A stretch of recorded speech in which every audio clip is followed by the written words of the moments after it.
Hi, everyone. Thanks for joining us again for a monthly chat, even though this is one of many this month, but we certainly appreciate it. My name is Aaron Pallian. I'm with Odyssey SwimRun, and tonight we're going to go over the course for Casco Bay in Maine. Before we do, I wanted to just take a second to thank our sponsors, ARC, SwimRun, some of the best wetsuits around. And if you guys are registered for the race and want a discount, please email us. Remember, our support email is support@odysseyswimrun.com, and we can get you a discount code through ARC for our athletes that have registered. Precision Hydration, that's on all of our courses. We also have Athletic Brewing Company and Science and Sport that take care of all the gels and bars that you guys have out there. So our website is odysseyswimrun.com, and this video, along with any other one that we do, is posted within 48 hours, oftentimes much sooner, on our YouTube account, and it'll remain there indefinitely, so you guys can check these out any day, month, or year that you want to. So without any further ado, let's just get into this. We want to keep this as short as we can, hopefully hour or less here.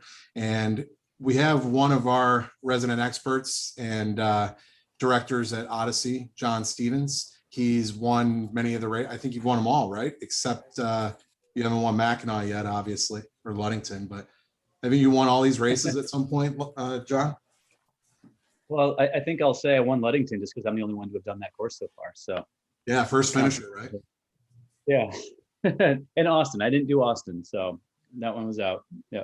So John actually lives in Maine, in Portland. There, is super familiar with the Bay. Couldn't do it without him, and he helps us on a number of things, including making this happen that weekend. So we're still waiting on Lars to get on the call, but we can definitely start. John knows everything there is to know about the course. As you go through, John, I'll pull up and share my screen with the map. So if you want to talk a little bit overall about your involvement and the area of Portland and stuff like that, go right ahead. Yeah, definitely. So as Aaron said, my name is John Stevens. I'm the local race director here for the Casco Bay race. And actually, yeah, I do spend a lot of my summers on one of the islands actually that we go across, on Little Diamond Island, and run right across my front yard, basically, as you come across that island. Well, if you're doing the long course anyway. But yeah, this will be year number 5 for the Casco Bay race. Obviously, having missed last year, that would have been 5, but here we are in year 5. And I think being able to do this course preview is going to be a huge benefit, because if anyone has done Casco Bay more than once, they know that the course is never the same twice, and that will hold true again this year. I see Lars popping on here too, so we can join in a second. There he is.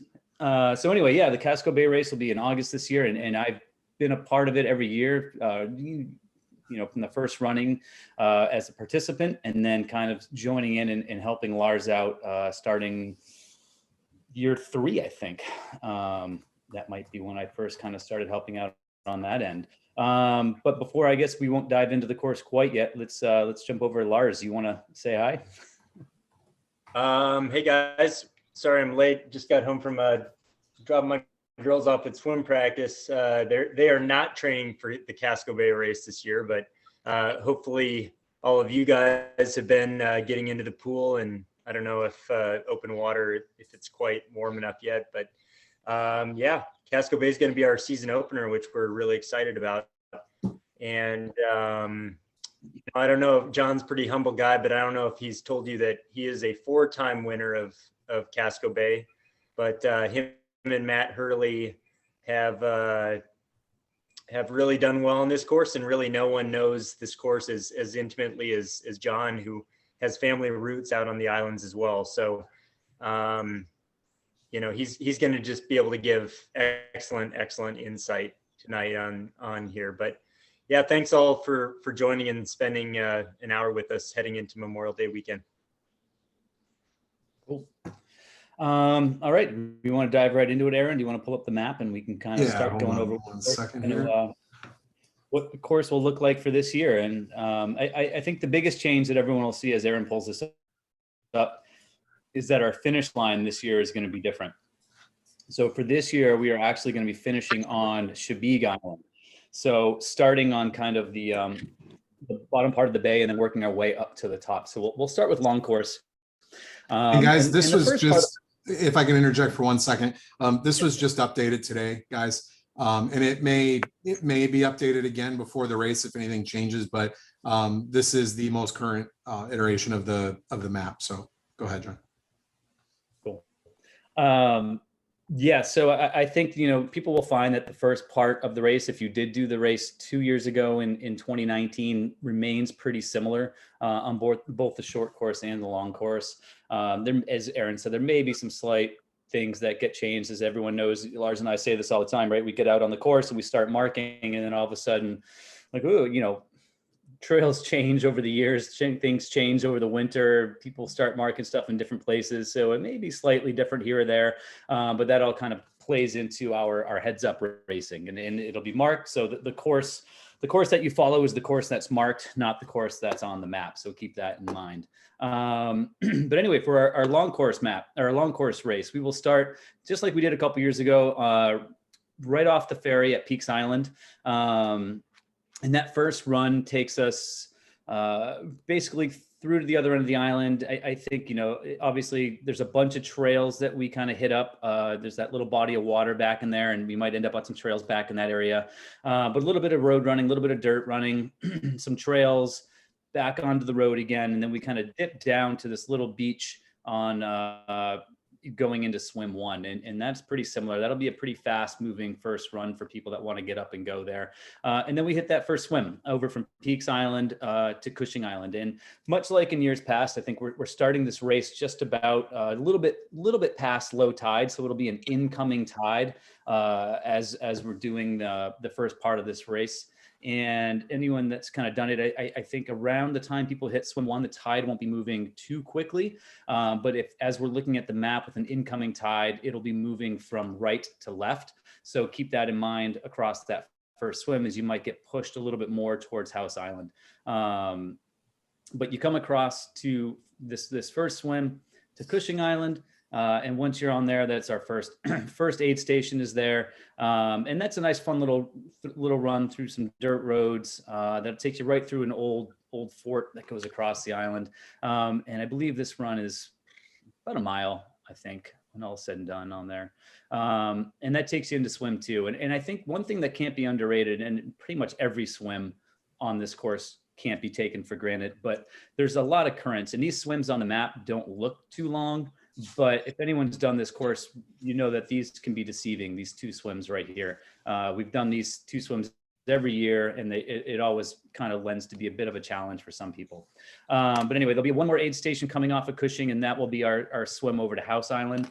House Island is great in that it is a small private island that is actually owned by 2 different entities. We have the kind of the upper part of the island there, the northern part, which is kind of the house side. And then we have what's called the fort side. And the fort side is a lot of fun. If you haven't run through there, you get up in and you run across the island, and actually we'll kind of see it's going to look a little different this year than past years. That the fort side is owned by a company now called Fortland, and Portland actually has yurts and glamping. So if anyone is looking for a little bit more of a rustic place to stay that weekend, they do have yurts for rent that you could kind of that you could rent out right inside the fort. And it's a pretty cool little spot. And those guys are always really stoked to have us there. And I think, you know, he was so excited this year, he told me he could set up a slip and slide for people that are going through. So who knows, maybe we'll have a new element on House Island, the first swim run slip and slide.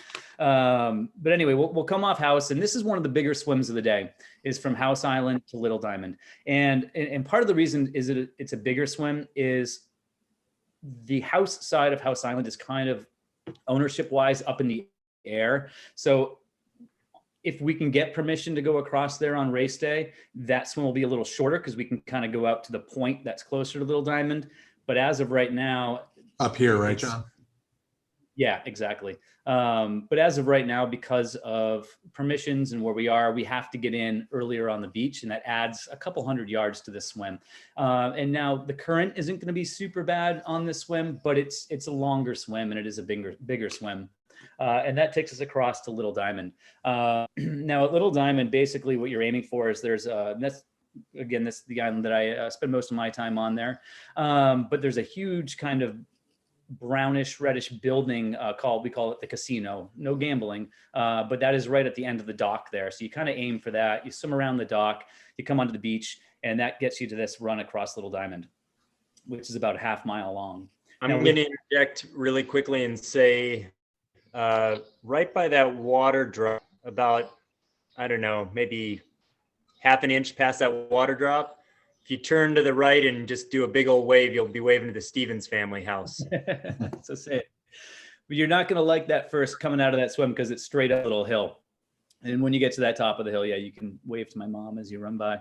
But that's about a half mile. And again, tide will be coming in. So I think for the faster, probably the front half or 2/3 of this race, people coming across this right here from Little Diamond to Great Diamond is a sandbar. And I think most people will find that that is going to be a run, or at least like below knee wade.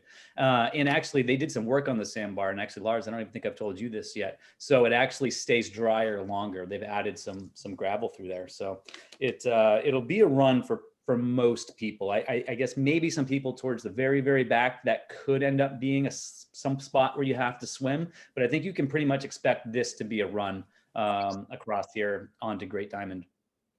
And then Great Diamond takes us through the through the island, and we go through a little gate here, which kind of goes to what's called the fort side, and it's an old Civil War fort that's been used in Civil War and World War II and all these areas, but now a bunch of really nice condos. But we'll kind of swing through this little neighborhood, come down to a nice sandy beach, and this is a very short swim. But again, the current can be moving through here pretty quickly. But it's only a couple hundred yards, if that, over to Cow Island. Cow Island's pretty cool in that it is an island camp, basically, that's run by an organization called Ripple. And so they do summer camps out there for kids, and they have again, it's like a lot of these islands, it's an old fort. So they've turned a lot of the old bunkers into bunk houses for the kids, and they've got a big kitchen there, and there's kind of tent platforms and yurt platforms and zip lines and all kinds of cool stuff, and community gardens, and we kind of run through it. And actually, I think as opposed to the map, it kind of loops up around the top side of the island a little bit more. But again, it's all on this trail that'll be pretty well marked. And that takes us into, again, another one of the bigger swims of the day, and I think probably the longest swim of the day, from Cow to Long Island. And this is challenging because as you get closer to Long Island, especially on an incoming tide, the tide will really be pushing you up. And as it kind of comes around the island and in between Long and Cow. Where are you going there? I was just checking the distance. It's almost 1,000 meters. Yeah. And so the tide will really be pushing you through here. And the other thing that's going to make this swim really challenging is that the sun comes up right over Long Island. And so you are swimming directly into the rising sun. So sighting can be a bit tricky on that. And with that, I think what you can bear in mind is that if you're swimming right into the sun, you're probably going in about the right direction, but there's kind of a big kind of condo building right at the swim exit that usually stands out pretty well that you can see. But again, as you get closer to the island, the tide's going to get stronger and stronger, depending where you are. And this now takes us to Long, which is where our short course starts. So just like 2 years ago, the short course will start right down here on the pier. And one way or another, you'll come onto Long Island and make your way across the island to the backside here and into what's kind of one of the more iconic parts of the race that's been in it every year. And it's a lot of fun. And that is Vail Island. And Vail Island's this tiny little island off the back of Long. And that is nothing but jumping over rocks and boulders. There's no smooth surface on that island, maybe a small stretch of sand. But once you're on there, you're hopping and skipping and jumping and going over rocks. And you really do have to watch your step on there. You're not, as I think Lars has said this every year, you're not going to win the race on Vail, but you can certainly lose the race on Vail. It's pretty easy to take a misstep there and go down hard. So watch your step going around Vail. And then coming off Vail from that, we go across a short little swim to a little bit of a peninsula here. And there's a slight run of maybe 100 yards. You're up and over, and then you're right back into another long swim. And this is another one of those deceiving swims in the fact that on the map it doesn't look that bad. You're swimming across this harbor here in this cove, and I'm not going to say the name of the cove because people get scared by it. But coming across the stove here, it's a long swim in the sense that you get to the end and it just kind of keeps going. And especially at this point, if you're in the long course, you're getting towards the end of the race. If you're the short course, you have, maybe you're not quite warmed up yet. It's a big swim, but it takes us to what's called the Nubble. And it's a cool little house that almost looks like a lighthouse. And you kind of have to shimmy up the rocks here. It's not an easy swim out at all. You really kind of have to watch yourself as the waves crash you up. Yeah, we'll go with Scary Clown Cove. That's what we're gonna call that, Chris, for sure. But you come across the Nubble, hit up an aid station, a little bit of road running into some really great trail running on the backside of Long through what's called the Dark Forest, I believe is what they call it. And that takes you off to the other side of Long Island. Now, this is where things get a little bit different if you've done the race in the past. In past, we've kind of gone straight across to Chebigue, but this time we're going to come across and we are going to swim right over to Little Chebigue. And this is going to be one of the, depending on when you hit this could be the strongest current you face all day. This is one of those where in years past, you almost have to tell people to swim sideways just because the current can be so strong going through there on that swim. Again, it's not very long, but the current is really ripping. We get onto Little Chebigue, some trail running through there. And then again, between Little Chebigue and Big Chebigue is a sandbar. And maybe for the people at the front of the race, this may be some running, some swimming. I think for most people, this may end up being mostly a swim. And again, it's one of those where it could be waist deep and you want to swim, but because of how shallow it is and the way the tide moves, you could be getting swept pretty good by the current if you are swimming portions of it. And now this is where things get interesting. We mix it up this year. Everything gets a little different. We had heard rumors in years past of this great trail system on Chebigue Island. And sure enough, I went out there a few weeks ago and there's a lot of really great trails on Chebigue. So once we get ashore of Chebigue, we are going to kind of come up a road here, up a little hill. We loop down very nice person's driveway.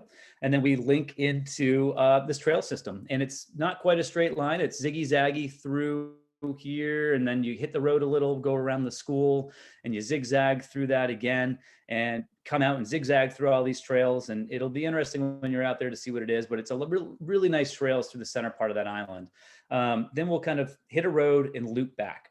And as we loop back, it's going to be kind of a killer for some people because there's a little bit of a road you run down here and you're going to be able to look down, and right on the beach down here, you're going to see the finish line where the beer and the food and people hanging out are, but you still got a ways to go. But a good opportunity, if you do have anyone at the race watching and spectating, you can they can be right at the top of the hill, and it's a good opportunity to watch people kind of run by towards the end of the race. And so we're finishing at a marina here on Chebigue, and we'll run by the top of the marina, and as soon as we get by that, we'll hook up another trail. And this is kind of a tough trail. It's short, but it kind of goes right up to the middle of the island a little bit again. So it's kind of a steep trail up.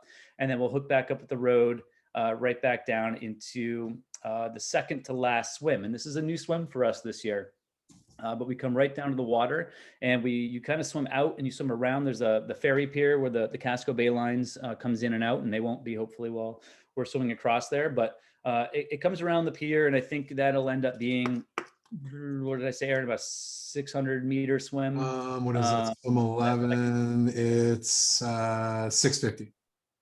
50. So 650-meter swim out and around the ferry pier. It goes out around some kind of rock croppings and comes up on a nice sandy beach.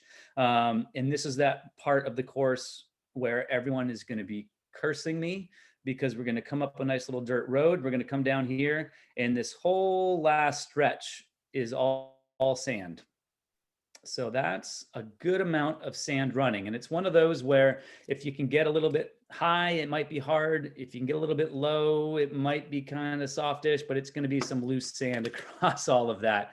And so that's going to be a lot of fun going through there. Anyway, that takes us into the last swim, which is, again, just across a little cove. It should be high enough tide. That one can be a little tricky, just can be pretty shallow through there. But I think at the time of the day that everyone's going to be hitting that, it should be fine. That takes us to that last run is a half a mile. And I'd say the first quarter mile of that is just hopping and skipping over rocks. And then the last quarter mile to the finish line is soft sand running. So you're going to be beat up legs, you're going to be tired, and you're going to have to dig into the sand, and you're going to be hating every step of it all the way to the finish line. But the good news is that's the finish line right there at the marina. And the guy that owns that, Paul Valeska, super nice guy. He and his wife have kind of welcomed us in there, and they've got bathrooms. They're kind of clearing out the boats and big open space. So it's going to be a really cool spot for people to hang out on the beach, watch the finishers come across. Families can swim and be there. We're going to have some covered areas. If it rains, there's bathrooms, food, beer, all the goodies will be right there. So that's kind of the nitty gritty quick overview as we go through the course. Lars, anything that I might have missed there? Anything you want to add? Lars is gone, so I guess not. So some of the stuff that Lars shared yesterday at the meeting, or a couple days ago with the Orcas meeting, is at the aid stations. So Science and Sport supplies us with gels and bars, and those should be at the aid stations. And then also Precision Hydration. We should have 2 coolers, one with just water and then one with Precision Hydration tabs in there for electrolytes, and go from there. You'll also get a collapsible cup. If anyone's done any of our races, especially this one, we've always given you a collapsible, well, most of the time we've given you a collapsible cup. I don't know if you guys did in the very beginning, but that's a great thing that Lars came up with to do. And so you just tuck that in your suit or whatever you have, and just pull that out at every one of the aid stations. And the aid stations, as Lars said a few days ago, they're somewhat manual. We have a volunteer there to kind of keep track of what needs to be restocked and things like that, maybe answer questions, point you in the right way, but they're not there to refill everything for you or serve you. They'll certainly help if they're needed, but you guys are responsible for, helping yourself out at your aid station and your teammates and things like that. And Lars, did you want to talk any about the flagging and the, that kind of stuff? I think he froze up or he can't hear us. Yeah. Yeah, do you want me to do it, Aaron? It's pretty simple. These are the colors this year: short course, long course. And we posted pictures of the bibs if you guys are curious and you want to see that that's on social media as well as our website. We put all this stuff up. So again, short course is blue and long course is red. And the teams have a darker bib with reversed out numbers on a dark background. And the solo athletes, their background is white across and the darker numbers. And so then on the course, we're still kind of figuring out some of the things where there's major turns, major forks in the trails or road as far as signage. Some of the stuff we've done in the past, we're not exactly 100% happy with. So we're still kind of working that out. But these are we tie these to clothespins and then we clip them in the trees or bushes or signs or whatever we can put them on. And we put them, eye level, head height, whatever. And heads up racing, you guys should be able to see these, I don't know, every 100 feet, every 200 feet, whatever it is. But if you go a long time without seeing a flag, then you might want to think about turning around and going back and seeing if you missed something to your left or right. So keep your head up on a swivel, always looking for these. And then in the major areas, we're going to reinforce these somehow, whether it's a lot more of these and maybe these change color to represent a turn, or maybe there's a sign or stickers, or we'll get back to you on exactly what we're doing there. But we'll certainly mark the turns more so, or wherever there's a choice you have to make and figure, not a choice, but we have to make a choice to put you a certain direction. There's going to be more than just the flag, these flagging only going a certain direction. So the last thing I have here that we talked about, so rest tubes. In the past, last year, if you didn't join us for Austin, you didn't get to take advantage of these. But in 2019, for all the races and before that, we had the neon footballs you had to carry behind you on the swim, or have behind you on the swim and then carry with you on the run. And so we went with something a little more sleek. These are for the solo athletes only. They get a free rental at Packet Pickup. We hand these out. You need to get them back, give them back to us at the end. Hopefully you don't have to use them, but if you do as a solo athlete, they just think of it kind of like a fanny pack. Just goes around your waist, snaps in, you tighten it, shouldn't even know it's there. They stay put pretty good. Inside here is a big yellow tube that inflates when you pull this in case of an emergency. So that inner tube that inflates, you can hold on to. It's easy to see if that inflates. It's not the same color as anything else that we have out there. So the kayakers, rescue boats, people from shore, whoever they're gonna see, and that goes for you guys too, swimmers. If you see a yellow tube deployed, assume that that's an emergency of some kind. And if you can help in any way, whether it's get attention from emergency crew, or even if you can perhaps help that person, that would be great. Or just at least let us know what's going on. So this also is doubles as a whistle, this pull tab. So if you need that, that's there. And then if you're a team, we don't distribute these as free rentals for you because you're a team. In bad weather that's good enough to swim, we may require you to tether together. We would let you know that. Obviously, that is not a requirement unless we say so. But if the weather kind of kicks up a little and we're still having the swims, that's a possibility. Also, as a team, you're out there, we expect you to kind of take care of each other, look out for each other. So there's that added element of safety when that happens. And when you exit the shoreline, we're checking you out, but you also have someone that's accounting for you exiting the water as well. So it's not quite the same situation, obviously, as the solo athletes. So that's why we get these out.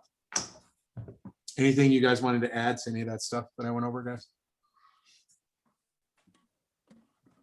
No, I think you got it pretty well with that. Let's see if Lars is connected here. Anything else, Lars? I can hear him trying. I don't think. I don't know. Is my connection bad? Yeah, we can hear you. Yeah, he might be out. John, did you want to talk about, and if it's too early and you're still kind of securing things, that's fine. Or if you could speak overall to the ferry situation, transport on and off the start and finish areas, even if it's just in general. We will have transportation on Can it. anyone go out? So we will have that. So the ferry situation is going to be pretty similar to what it's been in years past. I think 2 years ago, short course, what we ended up doing is we bought ferry tickets for everyone and we just distributed you the ticket. You got on the regularly scheduled ferry and went out to that. But maybe what we also do for long course this year, we're still kind of weighing how that works. And then coming off the island, again, it's still in the works, but actually the plan is that we will be able to leave right from the boatyard where the race finishes. So that the public ferry dock is not where we are. It's probably a mile or so away. So, I mean, if anyone sees the ferry schedule and wants to walk over and do that, they're more than welcome to, but we will have boat transportation off the island, leaving from the boatyard where we finish. Now, in years past, when something that's happened is we finish in the afternoon, people might have flights out that are on Sunday afternoon and they need to get off the island quicker or sooner than what's offered. With that, I would highly, highly recommend that in the couple of weeks before the race, you set up a water taxi, because if you wait until the day of and try to get a water taxi, you're probably not gonna get one. And I will say, so if you're on a water taxi, it's probably a 25-ish minute trip back, maybe 30-minute trip back to Portland. On the ferry, it'll probably be about an hour trip back on the ferry from the boatyard. So just something to keep in mind if you're making travel plans on that. So it's a better finished venue, but it's going to be a longer trip back to Portland once the race is over. So again, guys, in the past on Long, and correct me if I'm wrong, John, I apologize if I am, but on Long, there was a ferry that routinely ran and just took people back to Portland. And so if on Shabik, just as a reminder to everybody, we'll have something to get you off and multiple trips, but it's not going to be the same frequency, unless I'm wrong, not going to be the same frequency as Long. So they need to plan a little bit with that. It'll actually end up being about the same. I think if we were following the regularly scheduled ferry off Long, there was 2 boats back, and that's probably, if again we're still working that out with the bay lines. I think if we go with the ferry route, it'll be 2 ferry trips. So basically, you'll have to choose between maybe an early one or a later one. And again, we might, if someone can maybe request to be on one rather than another, I think maybe we can work that out too. Or we may be doing kind of a faster water taxi boat that may have more options off of there. So we're still kind of sorting through that in those options and what we have. So we'll keep you updated as soon as we find that out. Okay. For sure. So Heather, I see your question. We'll get to that in just one second. Scott asks, What about family spectators getting to the finish line? So I think our ideal plan is that we are going to get the ferries and get people off. We're going to be chartering a ferry to get people off. So I think what we can do, and I'll chat with Lot this too, is arrange it so we can do spectators on the ferry to get them out to the finish line. Because that in the past, what we've done is that ferry we rented kind of checks out the course and the swimmers and people as they kind of work their way through, and then would drop them off at the finish line. But again, that's something that's still yet to be determined for this year. I know that's been kind of the thing in the past, but we'll have to wait and see on that. Now, that said, if people wanted to, they could take the regularly scheduled ferry to Shabig, and then make the walk from the ferry terminal to the boatyard. And then you'd probably become, depending on when they did that, going across some racers coming across, which would be kind of cool, and seeing them in and out and about doing that. But the ferry schedule to Shabig is a little bit more slim, and there's fewer of them than to some of the other islands. So something to keep in mind there. So Heather asked about any pre-runs or camps on the horizon. And I can say that, John and I actually discussed that. I think that was today or yesterday. I don't know. The days are blending together, but pre-COVID, we had discussed having some camps kind of intermittently between the different races that we have. And we still really want to do that, but bringing all this back from a year previous where we canceled every race except for Austin, and then this year having 2 new races in Ludington and Mackinac, we just want to make sure that there's that quality in that organization there, and so I think we're just going to concentrate on those this year, all of our races, and getting everything back up and running and really doing well by you guys. And then I would assume 2022 we're definitely going to try and add some of those into the mix. You guys can correct me if I'm wrong, John or Lars, but that was kind of my understanding. Yeah, I think so. I think that'll be the plan. I mean, obviously we'd love to do those. And I think everyone's been, and this is kind of where we're at with the Casco Bay lines and the ferry. Organizations have been kind of waiting to see what's going to open and when and how and what's going to be allowed. And so I think that's part of the reason we're still waiting to hear back from the Bay Lines and what they're able to do with COVID and everything else. And so I think with camps, we were just waiting so far into this year to see what we would be able to do and allowed to do, that it was kind of, we needed to put our focus more on making sure the races happen in a good and safe way. But I mean, obviously, yeah, we'd love to do the camps and do any of that for sure. And that kind of brings up a point too about COVID. Someone in the Orcas meeting asked about, what precautions and that kind of stuff.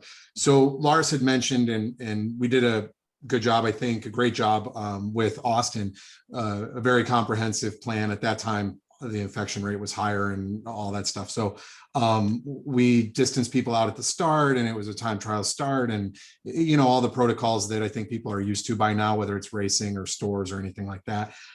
Recently, I know pretty much everywhere, it's pretty much loosened up and less restrictions and things like that. So hopefully, as we get closer to this race, there's even less restrictions, and it becomes a thing where it's kind of just whatever you're comfortable with, and we have the race. That's the goal, right? To get back as close to normal as we can. And then obviously you guys can do what you want as far as that goes, but we're certainly ready to abide by the protocol we put in place for Austin if need be, or whatever other restrictions or guidelines locally or enforced nationally, whatever. So just know that we'll abide by that and be up to date with it and have your safety in mind. So that's where we're at on that. Let's see. Oh, I wanted to mention, go ahead.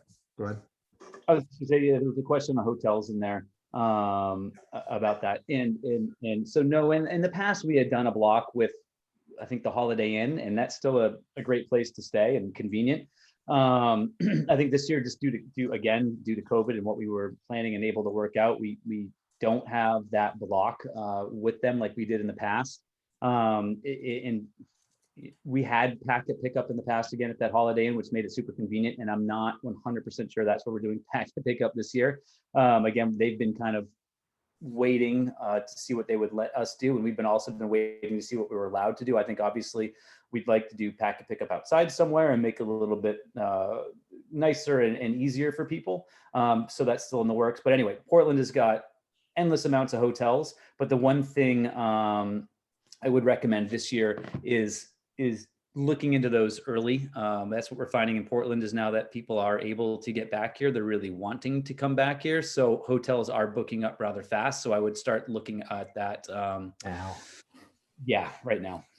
So something else that John brought up, but let me go further into is packet pickup and post and pre-race briefing. So in the past, especially at Casco Bay, they're nice detailed course briefings just after packet pickup, and the packet pickup was in the hotel and conference center or whatever you want to call that.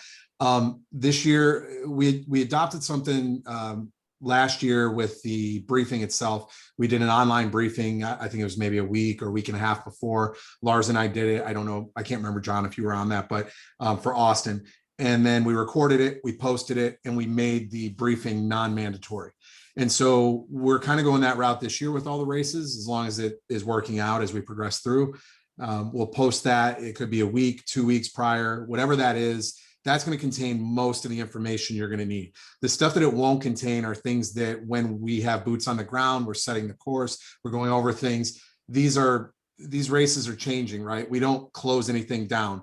We don't really completely close the waterways in most of the races.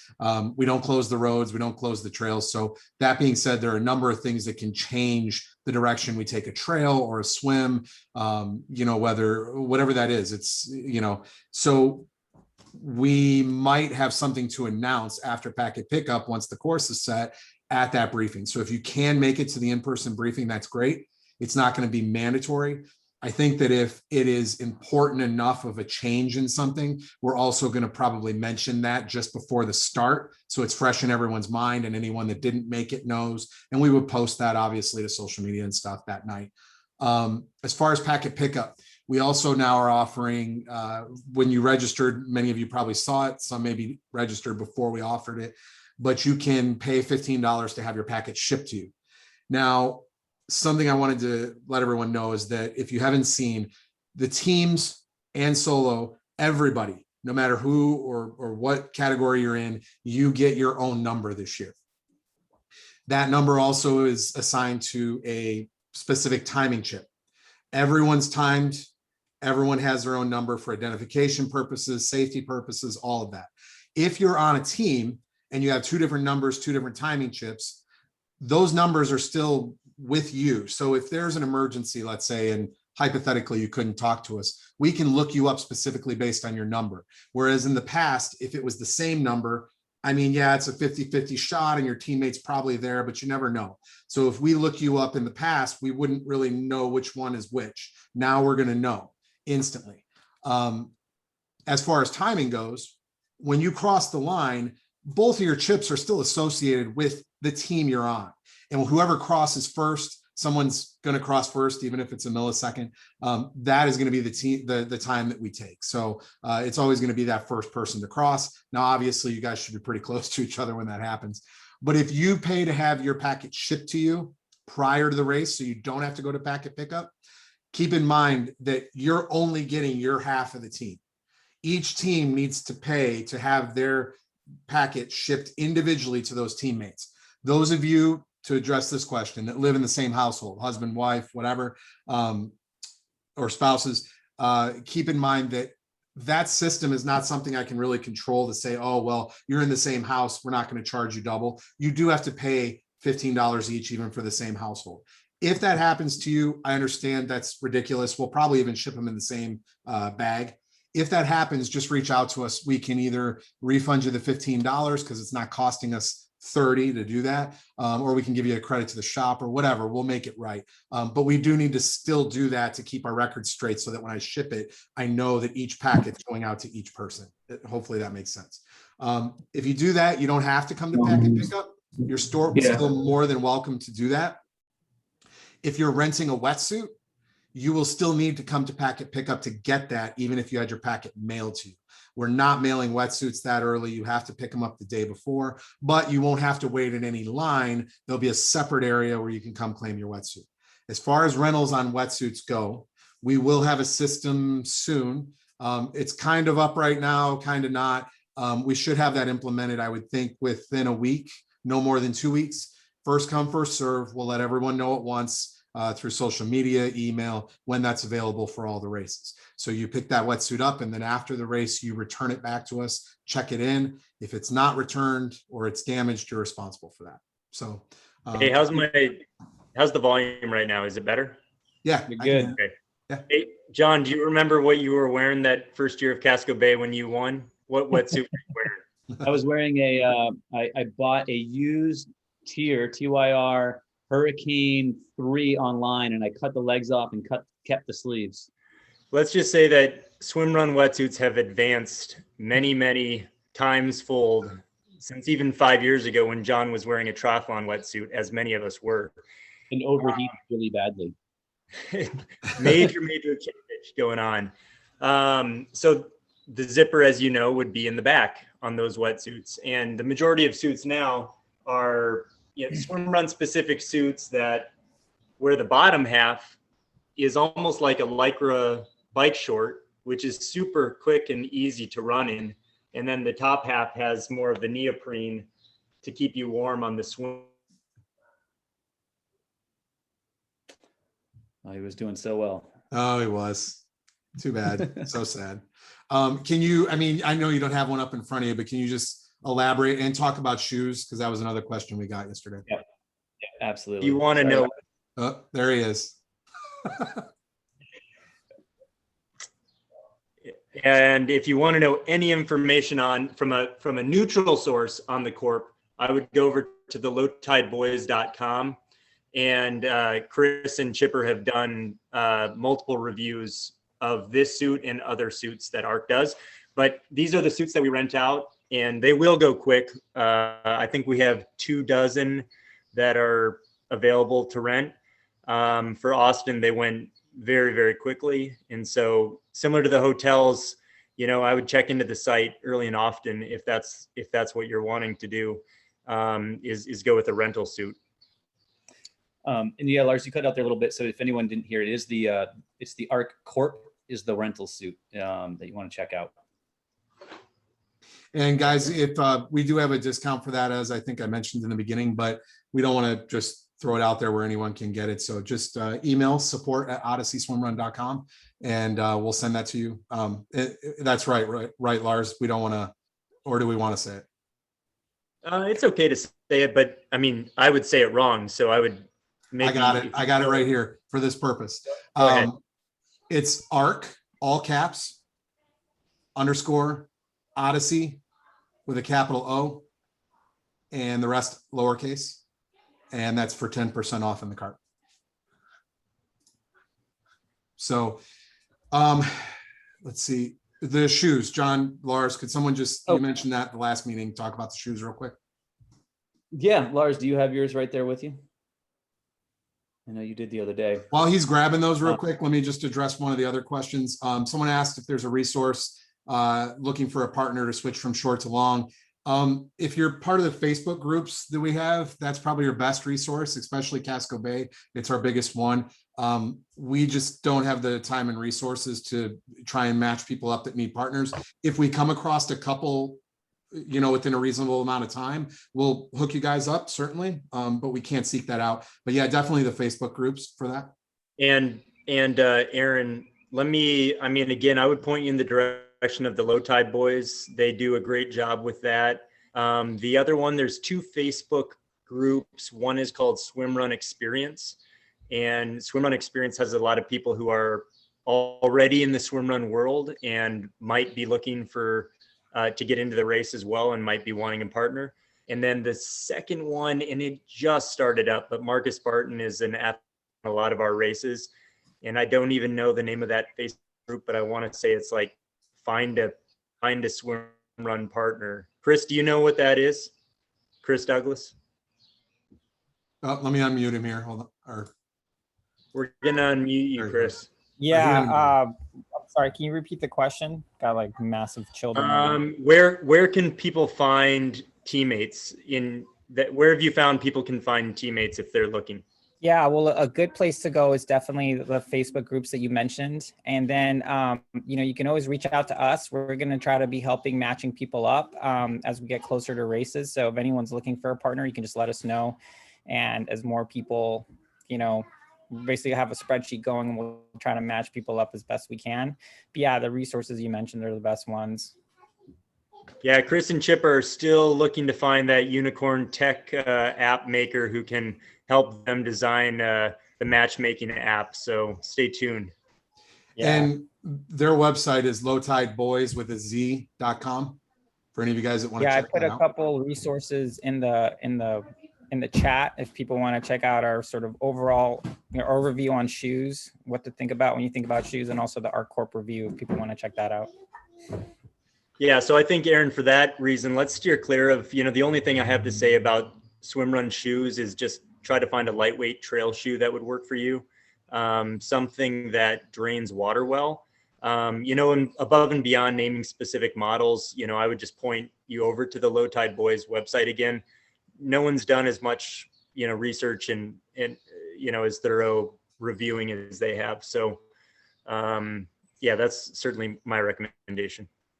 And I wanted to just circle back to one thing as far as registration. It got me thinking about the whole partner thing. We get a lot of emails about people saying, hey, I want to switch races or switch events within a race or whatever. You guys can log into your Run Signup account. I like to remind people of this at every one of these meetings.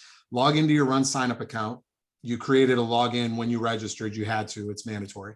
And if you log into that, there should be, I think it's on the right side, but just look around. It says manage registration. So if you click that, I believe I left it open to switch events within a race up until a month before, and then switch races completely if you ever need to do that. I think that might be 2 months, but I might have taken that down to like 6 weeks or even 4 weeks there as well. You can do that. And then if you need to switch any information, if you need to do an add-on, like you want to add in, we have discounted training plans in there. We've got hopefully the wetsuit in there, or it might be on a separate link coming up. And then we've also got the shipping of the packets in there. You can add those after the fact, and then it will just prompt you to pay for that. And then it's in there. And then when we export the list, we've got it, and it's great. The other thing that a lot of people ask is, hey, I'm still doing it or I'm not doing it, but I have to switch partners or add someone in. The easiest way actually to do that is to email us, and I will go in and I will delete the partner from the team that is not going to do it. Once I do that, that frees up one of the 2 spots on the team. The team is still paid for regardless of who paid for it. It's still paid for. And then that frees up that spot for your new partner to come in, register the same way, select the team that's established, and then that should reduce the cost to 0 because it's already paid for. You guys square up who owes who behind the scene, but that means that that new partner has signed the waivers. We know that's them registering and all of that. And then we manually have removed the person that's not part of it. So anyone listening that has that question, please take that route with it. So for any of you, and quite a few names on this chat are, I know a lot of you have done this race before, and, going back to year 1, I'm sure this sounds like a lot of information for those of you who have not done this before, but for those of you who have done this before, I'm sure this is all music to your ears, this organization that Aaron's talking about, because it sure as hell was not me and Jeff's strong suit. This thorough background work just makes our life and therefore your lives so much easier to get to race day.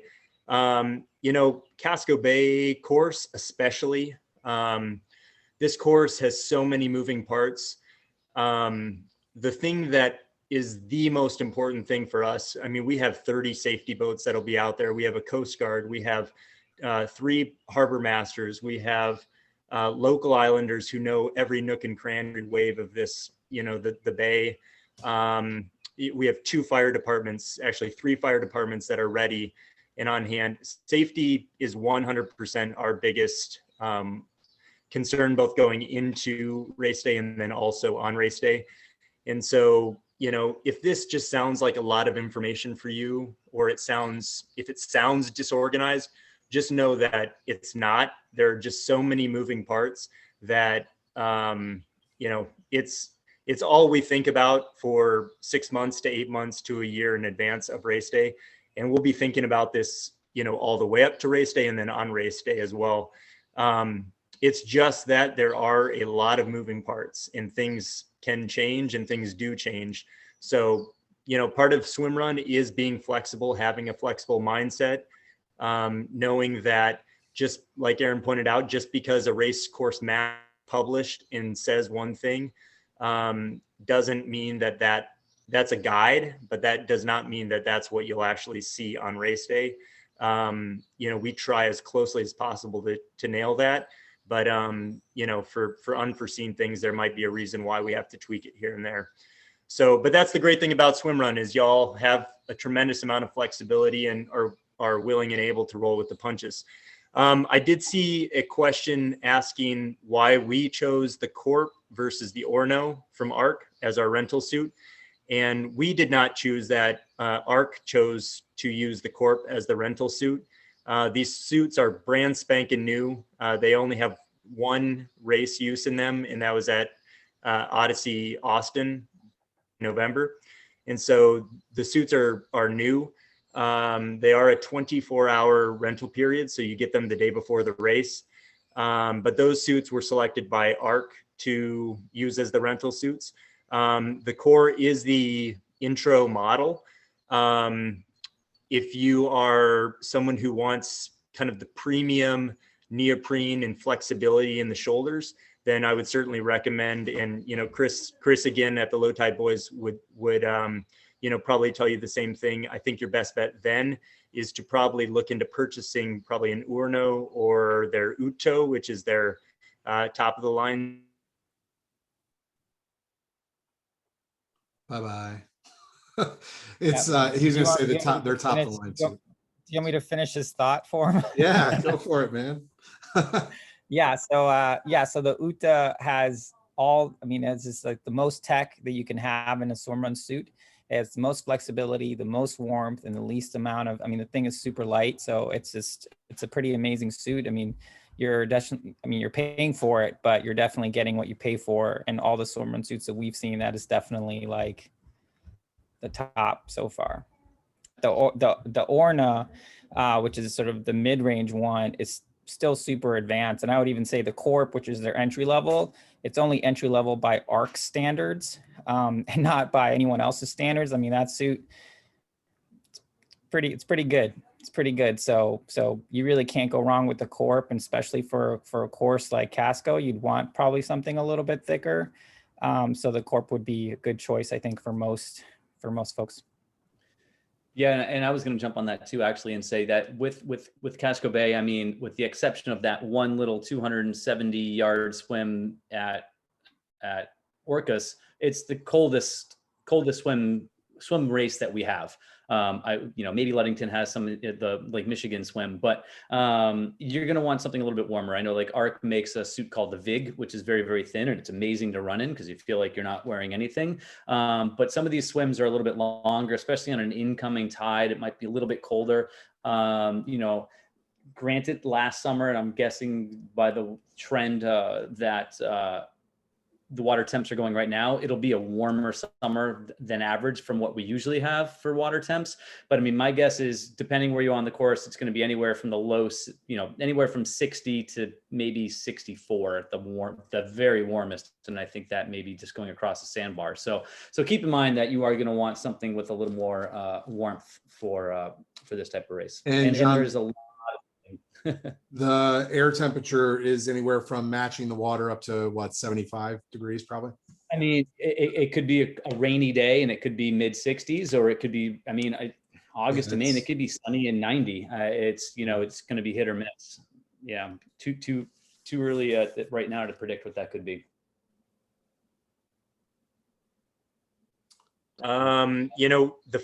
Is my connection okay? Yeah. Okay, so the very first year one, we had to delay the start of the race by 30 minutes. The thing that we oftentimes get in Maine is fog. And fog and lightning are the two most likely weather scenarios that could delay or potentially make us have to go to backup, double backup, triple backup plans for the race. But those are determinations that we make with the Coast Guard and with the water authorities on hand. So But, do be prepared that we might have to have a race start delay due to fog, potentially. If anyone else has any other questions right now, feel free to unmute yourself and just shout them out, or, I guess you can type them in, but we're at that Q&A section here. We want to wrap it up in the next 5 minutes or so to keep this relatively short, I guess. One thing I'll say is Chris and Chipper with the Low Tide Boys, they did this for Austin, and we are planning. I don't want to speak for him, but I do know that we are planning a Casco Bay course talk. John and myself will be going in depth on each section of the race course, and so highly recommend listening to that if you want to know the nooks and crannies of this race. That'll be your best indicator. Unless you've been out to the course and have done it a couple of times, which we wouldn't recommend you doing on just any weekend, but if you have that race experience. But Chris, maybe do you want to speak briefly about what those course previews are? Yeah, sure. So the course preview is essentially like a Lonely Planet guide to a race, where we'll talk about sort of Portland, how are you going to get there, all that stuff, things to consider. Then we'll also break down, as Lars mentioned, we'll have, sort of the rationale behind the race. We'll go into like a detailed course preview for the long course and the short course. We'll just kind of break down like the key features of the course. And then we'll have experts who've raced the course before talk about tactics, like how should you, approach a course like this, so you can get some experience, sort of handed down to you from more experienced swim runners that have done this race before. And then we're actually going to have some coaches on to talk about kind of like how you should train for it and things you should really be focusing on in your training to sort of address the specific features of this course. Casco is what you would call a swim heavy swim run. So, things you can do to kind of be prepared for that on race day. And yeah, hopefully it'll be entertaining and a useful resource for people. Yeah, and Chris, we're just super stoked that you and Chipper are willing to do those for us as well. I don't know how many people came up to you at Austin, but I had a dozen people come up to me at Austin and just say how helpful that was. So if that was helpful in Austin, I can't imagine how helpful it'll be at Casco Bay, where it literally is impossible to go preview the course, except for on race day. So thank you for doing those. Lars, can you, because I get this question a lot and it helps to just get it out there.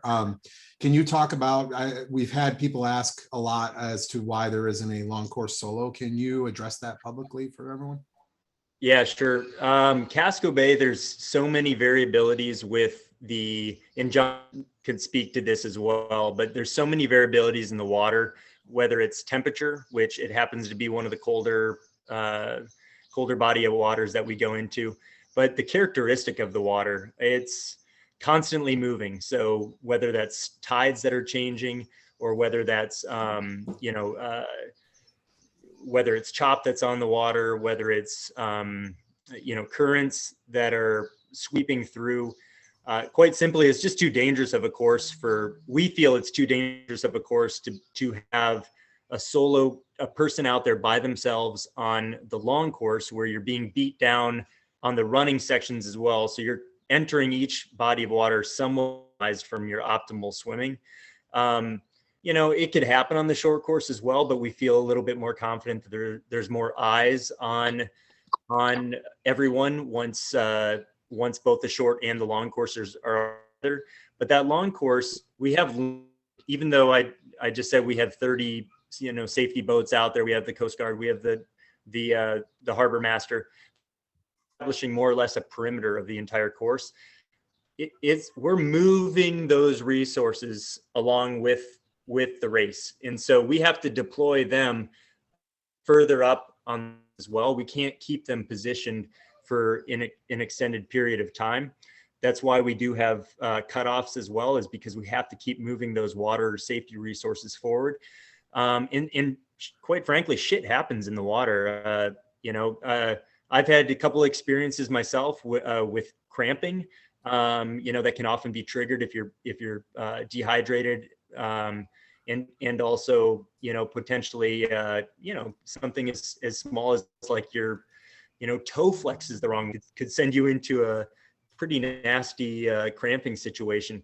You know, all these things are just to say that we just don't feel safe, no matter what your skill level is of a swimmer, you know, doing a long course solo event.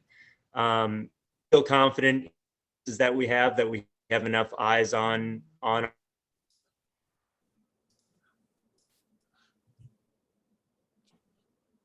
Okay, while we wait for him to come back up, something I thought of. I looked in the schedule, and the schedule is usually where we put the cutoffs. We just work it into the daily schedule for the race. That is not put back on here, and we used to have it, but the reason is we changed the course. So the cutoffs, where they are, what time they are, that changes. Obviously, we want everyone to be able to finish. So we're gonna go to the very end. If we can extend the cutoff, we will. If we can't, then it is what it is. That's dictated to us as a safety precaution by whether it's the Coast Guard or just the local government, or maybe we even come up with that. But we also will go along the course with medical. And if you, regardless of what a cutoff is, if you look like you are not really having a great day and we're worried about you, we'll keep an eye on you. And if that continues, we may pull you from the race that way. We never do that to be just mean and malicious. It's always for your safety, for the sake of you, for the sake of the race, the other people in the race. So that is never our goal. We always want to have the race. We always want everyone to finish. Just always keep that in mind when you're out there, please. So we should, Lars, correct me if I'm wrong, but we can look, now that we have the map semi-finalized, we can look at that and establish where and when those cutoffs will be and add those within 1 to 2 weeks to the schedule. Yeah, the cutoffs have already been given to our water safety team, so we can add those to the maps. Okay, I didn't know if you had those done because we changed the course around. Typically we have one on, and we'll have them again on House Island. In House Island, that one should be makeable. I mean, you know, that one's for someone who has sprained an ankle, who, you know, something kind of catastrophic has happened and they're just not going to be able to, you know, healthfully make it through the course. Great Diamond, so up before the Cow Island crossing. We put that one there because of that soon to be longest swim over to Long Island. We want to establish a good cutoff there. And then Long Island, before you go over to Little Shabig, we have a cutoff there as well. All right. Any other questions, guys, before we wrap this up? I see something about tides. Unless you have something better, I mean, for all the events I've ever put on, there's plenty of tides apps that are great online. I just kind of checked that out, but. Yeah, I mean, it's going to be an incoming tide for everyone over the course of the day. I believe low tide is like 20 minutes before start. So it's going to be an incoming tide for most of the day. And again, depending on what swim you're on at what part of the day, the tides can really be ripping and really push you around. And you definitely have to pay attention to that. I mean, it's part of our heads up racing, right? Is the idea is if you're swimming and you know, you can look, there's a lot of lobster buoys out there. There's a lot of markings, and you can take a look at that and see which way the water's moving around that buoy. And that's going to give you a really good indication of two things. Like one, how fast is that water moving and which direction it's going. And then you have to kind of course correct yourself with that. And like I said, there's some of those where you almost feel like you're swimming sideways against it because it's pushing you that way. But again, you know, we don't have this with the other races, but for Casco Bay, I mean, certainly have to be aware and cognizant of those tides and what they're going to do, and paying attention to where you're going in that swim, because you could end up swimming a lot of extra yards if you're not planning your line quite right. Yeah, I mean, that'll be one of the most talked about conversations in the, you know, the beer tent at the finish line afterwards, is how much extra you swam. I think Chris has done that on his podcast before. They've talked about the woes of having swam an extra 500 yards or so. And, you know, it's just part of the Casco Bay experience. All right, guys, I think we're going to leave it there. Thank you, everyone that joined us. It was a pretty big crowd. At one point, I think there were almost 40 people on it, so that's great.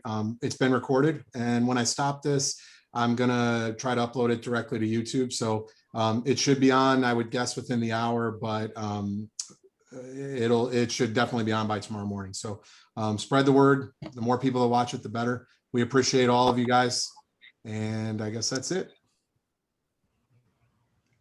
Have a good one, everyone. Stay safe. Train well.